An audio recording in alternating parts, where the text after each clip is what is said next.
کام ہی ہے تو آپ کو تو وہ بالکل ٹائم گزارنا وہاں اچھا نہیں لگے گا. آپ تو آخر میں کھانا دیکھ کے کہیں گے کہ بڑا اچھا ہے، کیسے پکایا ہے.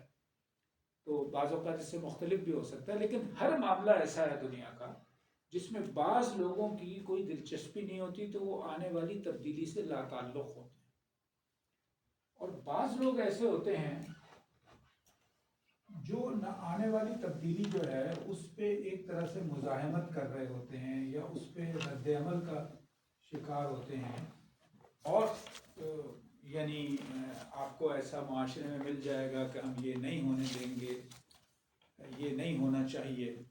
تو یہ دوسرا طرز عمل. اچھا، اس وقت ہم یہ بحث نہیں کر رہے کہ جو تبدیلی آ رہی ہے وہ اچھی ہے یا بری. ہم تو ایک عمومی بات کر رہے ہیں کہ جب بھی کوئی تبدیلی آئے گی کچھ لوگ تو لا تعلق ہوں گے، کچھ دوسرے لوگ ہوں گے کہ جو اس تبدیلی کی راہ میں رکاوٹ بن رہے ہوں گے. اگر عملاً نہیں بن سکتے تو کم از کم زبان کی حد تک تو بن رہے، نقصانات بتا رہے ہوں گے، اس کے نقصانات بتا رہے ہوں گے. اور ظاہر ہے ہر تبدیلی کے نتیجے میں کچھ فائدے اور کچھ نقصان تو ہوتے ہیں. جو تیسرا گروہ ہے اور چوتھا، دونوں کو ہم ساتھ لے لیتے ہیں، یہ تبدیلی کو قبول کرنے والے ہوتے ہیں. قبولیت لکھنے ہیں. البتہ ان میں تھوڑا سا فرق ہوتا ہے یہ تیسرے اور چوتھے کو. ایک وہ ہوتا ہے جو تبدیلی کو ہاتھوں ہاتھ لیتا ہے، خوشی کے ساتھ، جوش کے ساتھ. ہم تو اسی کے منتظر تھے، آ گیا نیا ماڈل، یار میں تو بڑے عرصے سے اس کی تلاش میں تھا. تو یہ جو قبولیت ہے اس کے اندر دوسرا رویہ یہ ہوتا ہے بھائی اب کیا کیا جائے، سارے لوگ کر رہے ہیں، مجبوری ہے، یار اس میں گزارا نہیں ہو سکتا، یہ خیال ایسی ہے، اب تو یہ کرنا ہی پڑے گا.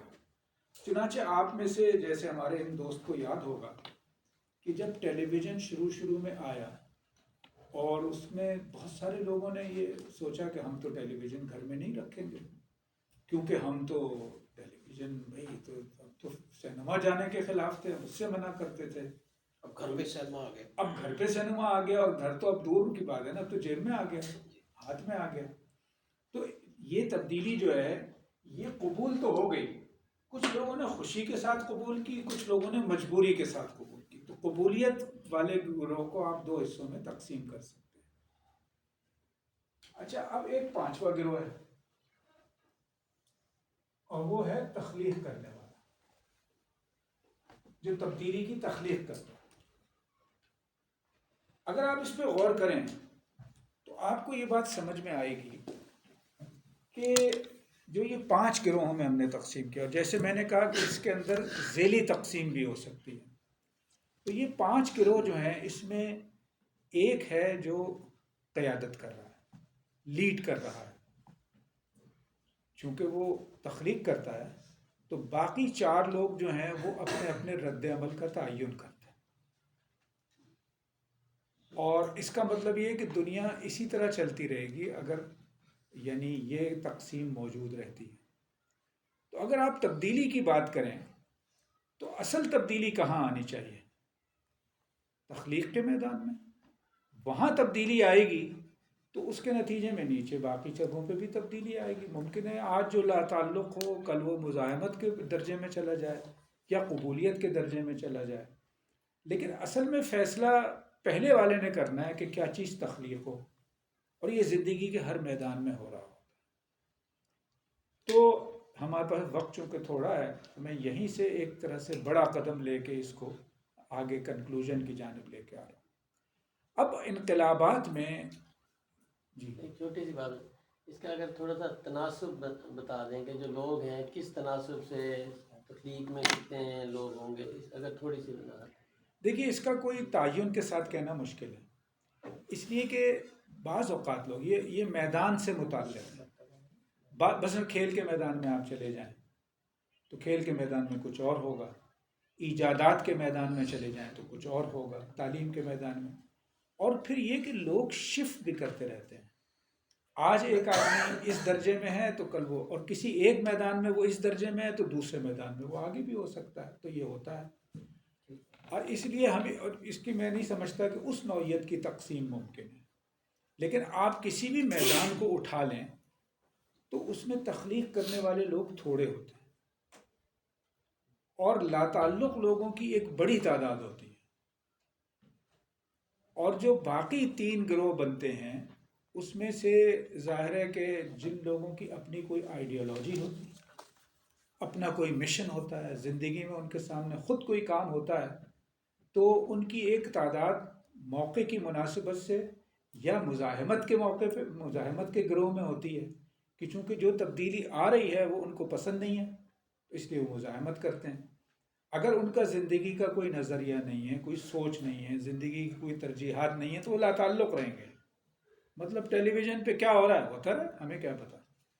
لیکن اگر ان کی کوئی اپنی رائے ہے کہ ہمارے معاشرے پہ ٹیلی ویژن کے اثرات ہیں اور ان اثرات کو ایسا اور ایسا ہونا چاہیے، تو وہ ہر تبدیلی کو اس اینک سے دیکھیں گے کہ اس کو ہونا چاہیے کہ نہیں ہونا چاہیے، اور اگر وہ مجبوری بن رہی ہے تو ڈیمیج کنٹرول کس طرح سے کریں اپنے دائرے میں۔ تو یہ جیسے اس میں یعنی لوگ موو کرتے رہتے ہیں ادھر سے ادھر، اور وہ ڈپینڈ کرتا ہے کہ آپ کس معاملے پہ اور کس میدان میں بات کر رہے ہیں۔ اب اگر آپ نے اس کو سمجھ لیا تو انقلاب کا بڑا گہرا تعلق جو ہے وہ، جیسے پہلے بات ہوئی کہ قوت کے ذریعے بھی آتا ہے، لیکن خود قوت کیا ہے اس میں رفتہ رفتہ تصورات میں، اور تصور سے بھی ہٹ کے اس کے اندر جو کہہ لیجئے کہ عملی دنیا میں، اس میں بڑا فرق واقع ہو گیا۔ چنانچہ میں آپ کو مثال کے طور پہ یاد دلاتا ہوں کہ آپ نے سکندر اعظم کا نام تو سنا؟ تو سکندر اعظم کہاں سے چلا تھا؟ یاد ہے کسی کو کہاں سے چلا تھا؟ یونان، اصل میں میسیڈونیا سے چلا تھا، مقدونیہ جس کو ہم کہتے ہیں، اور وہاں سے چل کے یہاں تک آ گیا تھا نا۔ تو یہ آج اگر آپ نقشہ کھول کے دیکھیں گے تو اس میں 13 ملک ہیں، تو اس نے 13 ملکوں کو جیسے رونتا ہوا یہاں تک آ گیا۔ قوت اس چیز کا نام تھا کہ آپ کے پاس کتنے ہتھیار ہیں، کتنے سپاہی ہیں، اور کتنی آپ جرأت کے ساتھ یہ ساری بھاگ دوڑ کر سکتے ہیں، کتنی مزاحمت آپ کو سامنا کرنا پڑتا ہے۔ قوت اس کا نام تھا، کوئی روکنے والا نہیں۔ اب تبدیلی کیا آئی ہے؟ تبدیلی یہ آ گئی ہے آج کی دنیا میں کہ اگر ایک جگہ پہ ایک کوئی قوت موجود ہے اور وہ قوت آگے بڑھنا چاہتی ہے، تو آج کی دنیا میں اس کے لیے آسان نہیں ہے۔ ابھی تازہ ترین مثال تو ہم نے دیکھ لی کہ فلسطین میں اسرائیل نے بہت کچھ چاہا اپنی قوت کے بل بوتے پہ، لیکن وہ کر تو نہیں سکا۔ اب آگے جا کے کیا ہوگا یہ بھی بعد میں پتہ چلے گا۔ اس سے پہلے امریکہ نے افغانستان میں آ کے قوت کے ذریعے بہت کچھ کرنا چاہا، تو وہ تو نہیں ہو سکا اس سے، اور ان لوگوں کے ساتھ بیٹھ کے معاہدہ کرنا پڑا جن کو کچلنے کے لیے وہ آیا تھا۔ روس نے یوکرین میں حملہ کیا ہے، تو قوت ابھی بھی ایک معنی میں اس طاقت کا نام ہے، ان وسائل اور ہتھیار اور انسانوں کی تعداد، اس سب کا نام ہے، لیکن اب یہ ناکافی ہے۔ دوبارہ اگر ہم آج کی مثال لے لیں یہ اسرائیل اور غزہ کی، تو دراصل ایک جانب تو یہ تھی جسمانی قوت یا یعنی جو میں نے ہتھیار اور اس کا فزیکل پاور، اور دوسری جانب یہ ہے کہ پوری دنیا میں سڑکوں پہ جب مظاہرے ہونے لگے تو اسرائیل کے قیادت پہ تو پڑنا ہی تھا دباؤ، خود اسرائیل کے اندر مظاہرے ہونے لگے، تو جو ساری دنیا میں مظاہرے ہو رہے تھے اس نے اپنی اپنی حکومتوں کو بھی مجبور کیا کہ اگر کوئی خاموش بیٹھا ہوا تھا تو بولنے پہ مجبور کیا، کوئی اسرائیل کے حق میں بول رہا تھا تو اس پہ تنقید شروع ہو گئی۔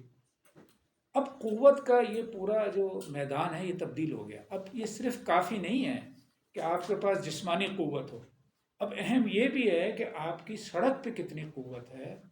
اچھا، تو سڑک پہ قوت کرتی کیا ہے؟ سڑک کا مطلب یہ کہ جب ہزاروں اور لاکھوں لوگ آ گئے تو ایک تو ان کے آنے کی کوئی وجہ ہوگی نا، وہ یہ ہے کہ ان کا ذہن جو ہے اس نے یہ تصویریں دیکھ کے، یہ سوشل میڈیا پہ چیزیں دیکھ کے، ان کا ذہن ایک طرح سے انفلوئنس ہو گیا۔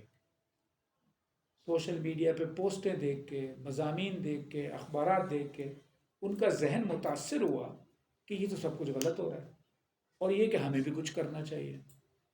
اب اگر کسی کے پاس وہ فزیکل پاور بہت ہے اور یہ والی جو انسانی نفسیات کو کنٹرول کرنے والی پاور نہیں ہے، وہ کامیاب نہیں ہو سکتا۔